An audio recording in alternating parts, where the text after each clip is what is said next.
Thân chào cả nhà, không nên xem chùa đâu đó. Nhớ đăng ký, like, comment để ủng hộ tin nha. Tôi là một Bồ Tát cầu con nổi tiếng trong làng.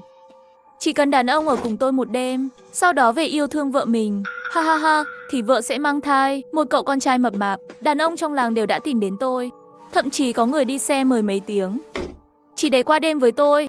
Nhưng họ không biết rằng những đứa trẻ mà vợ họ sinh ra không phải là người, mà là những trọng nam, ha ha ha. Tôi là con gái thứ ba trong gia đình. Khi tôi sinh ra, bà nội thấy tôi là con gái đã định mang tôi ra sông Dìm Chớt. Khi tôi đang vùng vẫy dưới nước, thì một đạo sĩ xuất hiện. Đạo sĩ đó không rõ là có ý tốt hay thực sự có tài năng. Nói với bà nội tôi rằng, Vân Yên à, đứa bé này là người dưới chân Quan Âm Bồ Tát. Ngay lúc đó, cả nhà tôi đều sững sờ. Ý ông là gì? Đạo sĩ đáp, tha mạng cho nó, thì lần sau nhà các người nhất định sinh được con trai. Nhờ câu nói của đạo sĩ, tôi đã sống sót. Không ngờ năm sau, mẹ tôi sinh một em trai. Cả nhà đều rất vui mừng. Bà nội còn tìm người sinh quẻ bói, rồi bí mật nói với chúng tôi. Ta đã hỏi thầy rồi. Con ba nhà ta thực sự là một đồng nữ dưới chân Quan Âm Bồ Tát. Chỉ cần nó ở nhà chúng ta, thì những đứa trẻ sinh ra sau này chắc chắn đều là con trai. Không chỉ vậy, nó còn có thể mang con trai đến cho người khác nữa. Nghe vậy, bố tôi ngẩn người, làm sao mà mang được? Bà nội cười bí ẩn, ta đã hỏi thầy rồi. Thầy bảo, bất cứ người đàn ông nào ở cùng con ba một đêm, rồi về yêu thương người phụ nữ khác, thì người phụ nữ đó nhất định sẽ mang thai con trai. Thật không? Chẳng phải điều đó nghĩa là bố tôi chưa nói hết câu đã nhìn chằm chằm tôi. Trước kia cứ nghĩ là đồ vô dụng, không ngờ lại là con gà mái đẻ trứng vàng. Ngày tháng dần trôi, khác với những cô gái khác trong làng, tôi được gia đình nuôi nấng như báu vật. Khi những cô gái khác ra đồng làm việc, tôi lại dùng mỡ dê để dưỡng da. Nhà bên cạnh, Nhị Á nhìn thấy, vừa khóc vừa than với mẹ. Tại sao con phải làm bao nhiêu việc? Con tam nữ chẳng cần làm gì. Mẹ của Nhị Á, bà Vương cao giọng nói, vì sau này con sẽ được cưới hỏi đàng hoàng, khác với một số người. Sau này sẽ là tai họa bị ngàn người cưới, vạn người ngủ cùng. Tôi không hiểu ý của bà Vương, chỉ ngơ ngác nhìn mẹ. Tôi hỏi mẹ, bà Vương nói gì vậy mẹ? Mẹ xoa đầu tôi, mỉm cười nói, ý bà ấy là sau này con sẽ kiếm được rất nhiều tiền, giúp ích cho gia đình. Lúc đó tôi ngây thơ gật đầu, tưởng rằng mẹ đang khen mình. Tôi đem lời bà Vương nói ra khoe khoang với bạn bè trong làng mỗi khi rảnh. Không ngờ đổi lại là những trận cười nhạo. Đến khi lớn thêm chút nữa, tôi mới hiểu ra ý nghĩa trong lời bà Vương. Chẳng mấy chốc tôi đã 16 tuổi. Tôi hoàn toàn khác với những cô gái khác trong làng. Da trắng mịn màng, dáng người uyển chuyển. Những người đàn ông trong làng khi nhìn tôi đều ánh mắt như muốn chiếm đoạt. Cùng lúc đó, chuyện tôi là đồng nữ của Quan Âm Bồ Tát cũng được bà nội tôi truyền đi khắp nơi. Vào sinh nhật tôi, bà nội dẫn tôi đến trước mặt Lưu Tam. Ông ấy là người giàu có trong vùng, nhưng tiếc là không có con nối dõi. Vì vậy, ông mang 10.000 tiền mặt đến nhà tôi, nói rằng muốn mua đêm đầu tiên của tôi. Bà nội nhìn đống tiền, liền nhanh chóng đồng ý. Tối hôm đó, bà đã đưa tôi đến nhà ông Lưu. Khi nhìn thấy tôi, mắt của Lưu Tam sáng lên, ánh mắt không thể rời khỏi cơ thể tôi. Miệng ông liên tục nói tôi là tiên nữ hạ phàm, người đi cùng tôi. Bố tôi cười nói, đúng vậy mà, chúng tôi từ lâu đã biết tam nữ sinh ra là để hầu hạ người, không phải cần phải làm đẹp chút sao? Lưu Tam cười lớn, rồi đưa thêm cho bố tôi 5.000 đồng. Sau khi nhận tiền, bố tôi vui vẻ rời đi. Lưu Tam tuổi đã đủ làm ông nội tôi. Theo lý mà nói, ở tuổi này ông ta đã bất lực. Nhưng không hiểu vì sao, tối hôm đó ông ta lại đặc biệt hưng phấn. Tôi bị hành hạ suốt cả đêm. Sáng hôm sau, tôi được đưa về nhà. Cơ thể tôi đầy những vết bầm tím. Bố mẹ nhìn thấy cũng không tức giận. Tôi nghe bà nội nói với bố, đã sắp xếp xong mối làm ăn tiếp theo rồi. Tôi tưởng mẹ sẽ thương tôi, không để tôi làm việc này nữa. Nhưng không ngờ bà chỉ lo liệu tôi còn kiếm được tiền hay không. Chúng ta cứ đợi thêm xem. Chờ khi tam nữ có được danh tiếng rồi, thì làm gì mà thiếu khách. Hãy để nó nghỉ ngơi, lấy lại sức trước đã. Thế là tôi được nghỉ ngơi 1 tháng. Không ngờ vợ mới cưới của Lưu Tam lại thật sự mang thai. Cả làng đều sửng sốt. Dù ai cũng biết chuyện của những người bên cạnh Lưu Tam. Bụng bà ấy đã gần 10 năm không có động tĩnh gì. 1 tháng sau, nghe nói Lưu Tam đưa vợ lên thành phố lớn để làm xét nghiệm. Thậm chí đã kiểm tra được giới tính của đứa bé. Không ngờ đó thật sự là con trai. Lưu Tam vui mừng, lại mang thêm 10.000 đồng đến. Danh tiếng Bồ Tát cầu con của tôi được lan truyền khắp nơi. Việc làm ăn của tôi bắt đầu trở nên không ngớt. Những gia đình không có con trai trong làng và cả những cặp đôi mới cưới cũng tìm đến tôi. Mỗi ngày trước cửa nhà tôi đều chật kín người. Danh tiếng của tôi ngày càng lan rộng, từ làng, huyện đến cả thành phố. Nhiều người không ngại đi xe khách hơn 10 tiếng để tìm đến tôi. Trong suốt 3 năm, mỗi ngày tôi đều thức dậy bên những người đàn ông khác nhau. Ha ha ha, đàn ông trong làng thậm chí còn bàn tán xem ai khiến tôi kêu lớn hơn. Phụ nữ trong làng đều khinh thường tôi. Thậm chí một số người mang thai nhờ tôi cũng phun nước bọt và chửi rủa tôi. Tôi chỉ là một con hồ ly tinh. Nhìn gia đình tôi ngày càng giàu có. Không chỉ mua được nhà trên thành phố mà còn sinh thêm con trai. Thậm chí còn gửi em trai tôi đi du học. Gia đình tôi sống một cuộc sống xa hoa, còn tôi chỉ có thể sống trong căn nhà đất cũ. Mỗi ngày đều phải phục vụ những người tìm đến. Em trai tôi còn tìm được một cô gái trên thành phố. Gia đình cô ấy cho rằng em tôi là người nhà quê, nên không đồng ý. Nhưng mẹ tôi đã đưa hẳn 500.000 tệ tiền sính lễ, khiến gia đình bên đó mới chịu đồng ý. Ngày cưới trọng đại, bố mẹ tôi tổ chức một bữa tiệc lớn. Nhưng trước khi lễ cưới bắt đầu, họ nhốt tôi vào một căn phòng nhỏ. Bà nội còn đặc biệt cảnh cáo tôi. Hôm nay là ngày vui của Tiểu Hải. Cái thứ bẩn thỉu như mày đừng có xuất hiện. Nói xong, bà đóng sầm cửa lại.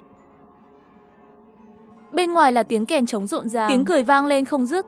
Còn trong phòng tôi chỉ là sự lạnh lẽo. Mùi của những người đàn ông vẫn còn sót lại, nhưng tôi chẳng để tâm, chỉ lặng lẽ nhìn chằm chằm vào bức tường. Trên tường chi chít những vết khắc. Đó là nơi tôi ghi lại số đứa trẻ đã giúp cầu được. Mỗi khi một đứa trẻ chào đời, tôi lại khắc một vết. Tôi cẩn thận chạm tay vào từng vết khắc.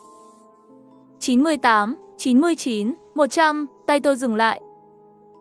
Đã có 100 đứa trẻ ra đời, cộng thêm đứa trẻ trong bụng mẹ tôi nữa. Tôi nghĩ, như vậy là đủ rồi, khóe miệng tôi khẽ nhếch lên. Tiếng kèn trống ngoài cửa sổ càng lúc càng lớn, tôi không thể kiềm chế sự phấn khích trong lòng nữa. Mở cửa sổ, tôi trèo ra ngoài, khoảnh khắc này, cơ thể tôi vô cùng nhẹ nhàng, bây giờ là lúc để bắt đầu tính sổ. Khi tôi nói xong câu đó, một cơn gió thổi qua, ngay sau đó, tôi nghe thấy tiếng hét chói tai của bà Vương nhà bên cạnh. Tiểu Bảo, con bị làm sao vậy? Con làm sao thế này? Đừng gọi mẹ nữa. Tiếp theo là một tiếng hét thảm thiết. Sau đó là giọng của chồng bà Vương, gào lên đau đớn đến xé lòng.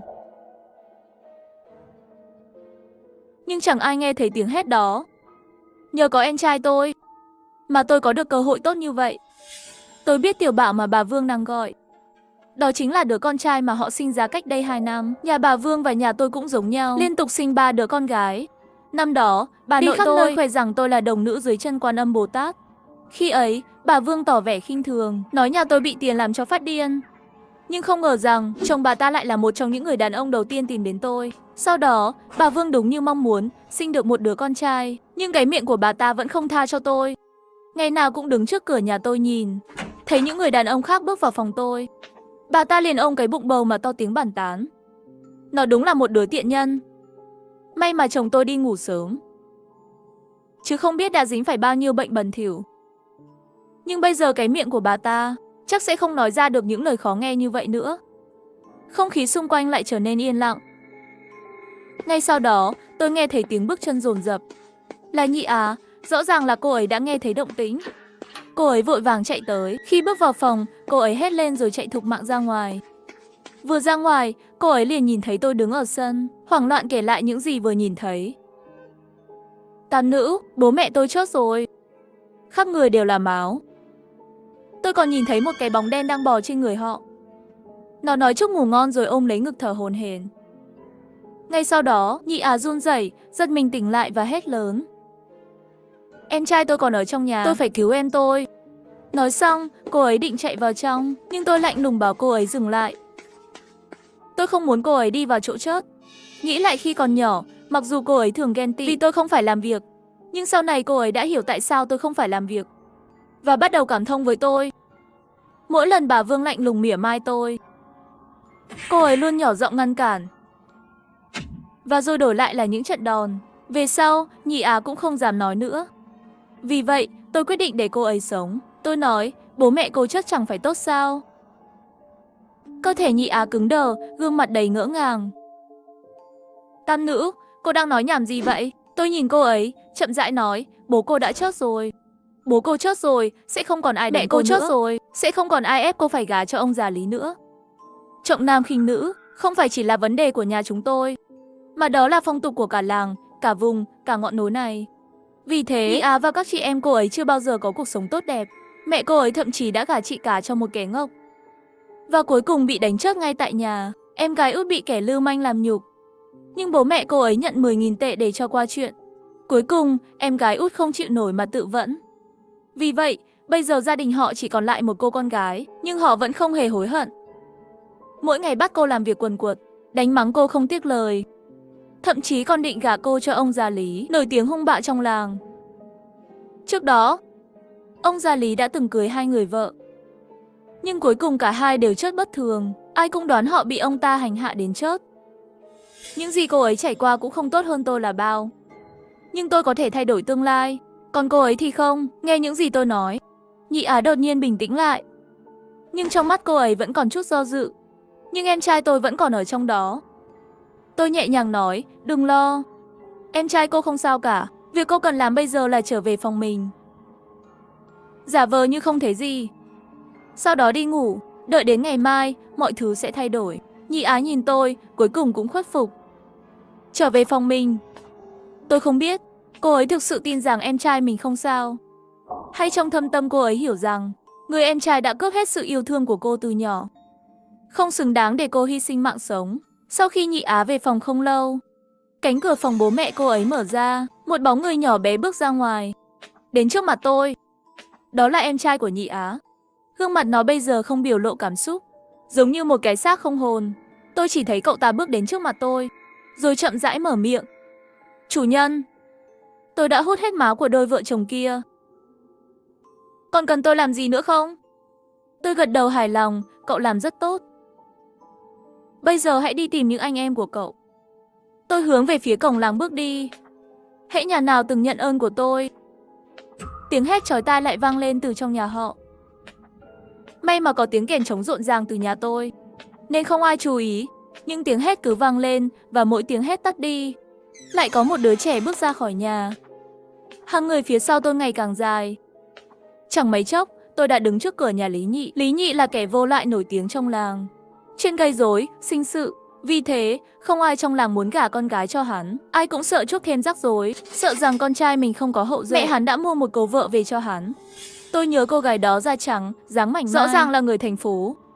Nghe nói cô ấy còn là một sinh viên đại học.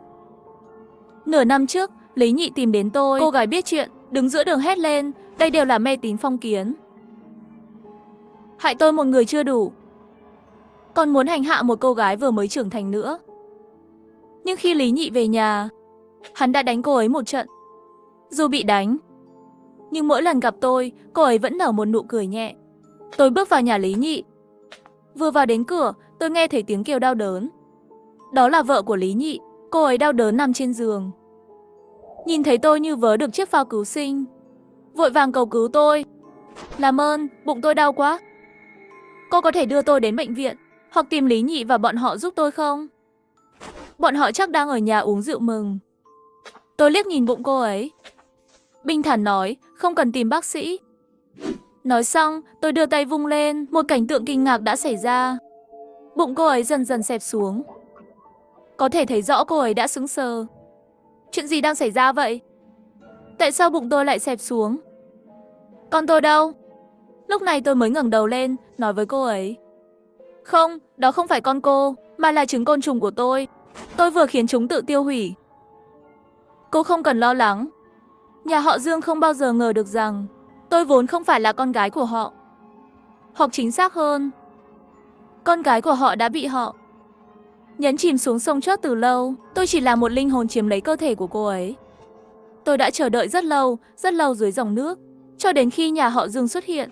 Còn về lời của đạo sĩ già nói tôi là đồng nữ dưới chân Quan Âm Bồ Tát, tôi tin rằng ông ta chỉ muốn cứu mạng tam nữ mà thôi. Nhưng ông không biết rằng sống sót lại là một cực hình lớn hơn. Vậy nên tôi để mặc nhà họ Dương bán tôi cho những người đàn ông khác.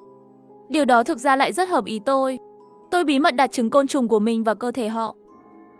Khi họ trở về nhà và chung chạ với vợ mình, trứng côn trùng sẽ xâm nhập vào cơ thể người vợ, dựa vào cơ thể người phụ nữ để phát triển một hình hài. Đó là lý do những người phụ nữ đó được chẩn đoán mang thai. Vì thế danh tiếng Bồ Tát sống của tôi ngày càng lan xa. Số đàn ông tìm đến tôi ngày càng nhiều, nhưng bây giờ đã đến lúc những người đàn ông đó phải trả giá. Sau khi rời khỏi nhà cô ấy, tôi đi thẳng đến cuối làng. Nơi đây là nhà của Lưu Tam, người khách đầu tiên của tôi. Vì ông ta cưới rất nhiều vợ, nên chỉ trong 3 năm, ông ta đã nhờ tôi mà có được 10 đứa con trai. Tôi phải cảm ơn ông ta vì đã giúp tôi nuôi dưỡng rất nhiều trứng côn trùng. Vừa bước vào cửa, tôi nghe thấy tiếng hét thảm thiết không ngừng. Chỉ trong chốc lát, một người đã bò ra ngoài. Nhìn thấy tôi, mắt ông ta sáng lên, gắng gượng giơ tay cầu cứu. Tam nữ, cứu tôi với. Nghe vậy, tôi không nhịn được mà bật cười. Thân thiết đến thế cơ à? Tam nữ, chỉ là một cái tên tầm thường thôi mà. Cứ làm như chúng ta thân thiết lắm không bằng. Nghe tôi mỉa mai, Lưu Tam tức giận quát, con tiện nhân này. Thấy chớt mà không cứu, rồi mày sẽ phải chịu hậu quả thôi. Tôi cười lạnh lùng. Hậu quả gì? Hậu quả đẹp đẽ à? Là cảnh ông về chầu trời sao? Trẻ con, mọi người chia nhau đi, đừng tranh giành, dù sao ông ta cũng chẳng còn bao nhiêu máu đâu. Lưu Tam kinh hãi nhìn tôi. Cuối cùng cũng nhận ra chuyện gì đang xảy ra. Ông ta không ngừng hét lên, yêu nghiệt. Nhưng tất cả đã quá muộn. Mấy đứa trẻ lao vào ông ta. Chẳng mấy chốc, ông ta đã tắt thở. Tôi quay người định rời đi, nhưng lại nghe thấy tiếng khóc vang lên trong nhà. Nhìn những người phụ nữ đó, trong mắt tôi thoáng chút bối rối. Cuối cùng, tôi quyết định tha cho họ. Lưu Tam đã chót rồi. Các người tự do rồi. Nhưng khi nghe tôi nói vậy, họ lại khóc to hơn. Trong miệng vẫn lẩm bẩm. Tam già chót rồi, sau này chúng tôi biết làm sao. Có lẽ vì tôi là yêu quái. Tôi thực sự không thể hiểu được tại sao trên đời lại có người sống dựa vào kẻ khác. Nhưng nghĩ đến việc những người phụ nữ này cũng đã giúp tôi nuôi dưỡng rất nhiều đứa trẻ, tôi nói. Lưu Tam thích. Giấu tiền trong tủ sách ở thư phòng. Các người cứ vào lấy đi. Nói xong, tôi quay người rời đi. Nghe tôi nói vậy, những người phụ nữ kia bỗng nhiên như được tiêm thêm sức mạnh, tràn đầy sinh khí, vội vàng lao vào thư phòng. Đừng tranh với tôi là vợ cả của Lưu Tam. Con tiện nhân kia, bình thường tranh sủng với tôi thì thôi đi, bây giờ còn muốn cướp tiền của tôi, có tin tôi giết cô không? Nghe tiếng cãi vã của họ, tôi lại thêm một lần cảm thán. Loài người thật là một giống loài kỳ lạ. Một lát sau, tôi bật cười. Đi thôi, điểm đến cuối cùng cũng là lúc báo thù cho cơ thể này.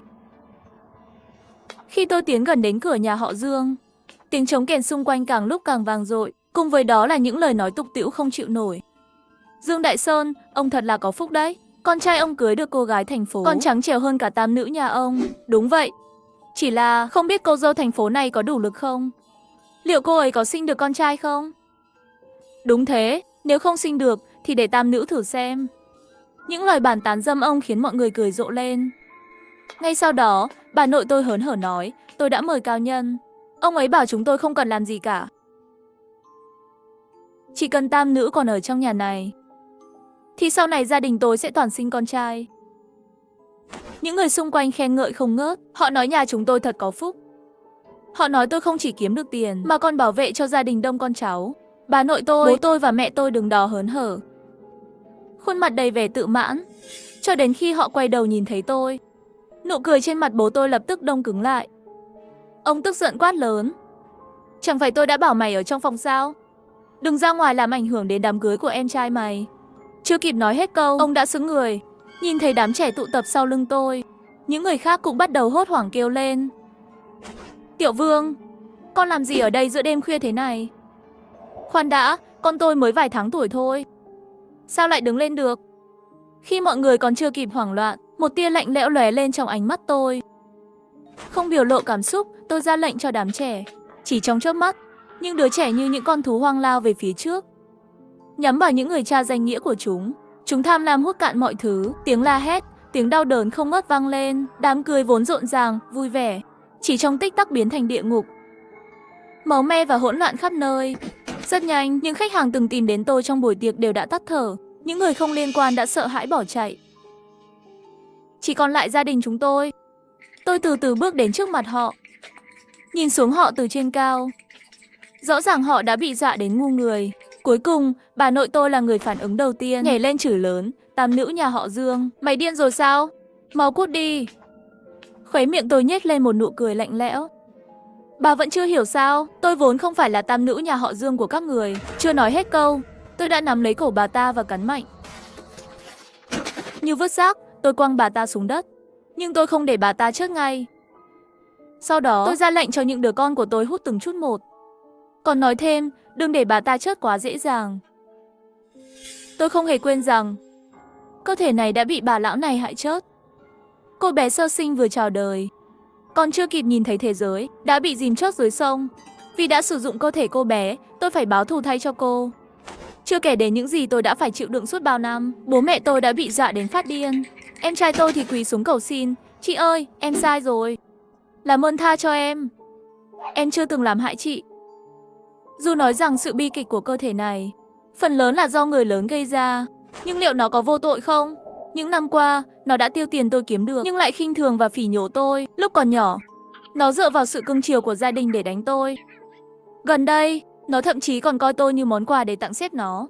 Nó nghĩ tôi không dám giết sao, thế là tôi không do dự mà bẻ gãy cổ nó. Sau khi giải quyết hết cả gia đình, tôi cảm thấy mạnh mẽ hơn hẳn. Tôi khẽ mỉm cười, các con, xuất phát thôi. Chúng ta đi đến nơi tiếp theo.